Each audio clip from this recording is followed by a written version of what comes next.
18,28 m de long pour 5,70 m de large, ce sont les dimensions du monocoque SMA du skipper Paul Mela. Une Formule 1 des mers taillée pour les périples en solitaire et les courses en mer agitées. Des conditions difficiles qui mettent souvent le bateau sous pression.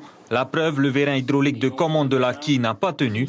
Une situation qui peut arriver, surtout pour ce prototype de haute technologie. Ça fait tout le tour là.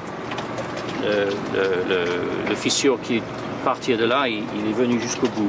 Et donc l'huile hydraulique est sortie. Et donc ça arrive souvent ce genre de panne ou c'est exceptionnel? Ça n'est jamais arrivé avant. Pour nous en tout cas, ça nous a jamais arrivé avant.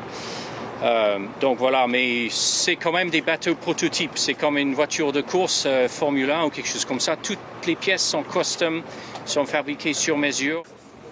Et en parlant d'innovation technique, le SMA est équipé de pilotes automatiques à l'intérieur comme à l'extérieur, un radar, des téléphones satellites, d'une quille commandée par vérin en fonction de la mer, un mât en carbone et une coque en matériaux composites avancés.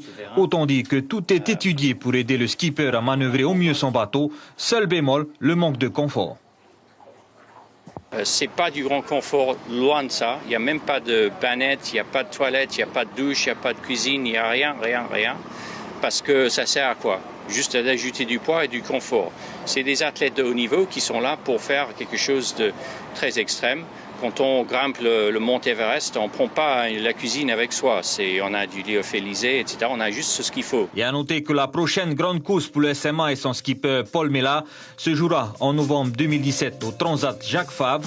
Mais en attendant, le bateau sera dématé demain à 7 h. Une manœuvre obligatoire pour charger le monocoque SMA sur un cargo qui arrivera mardi prochain à Papeete.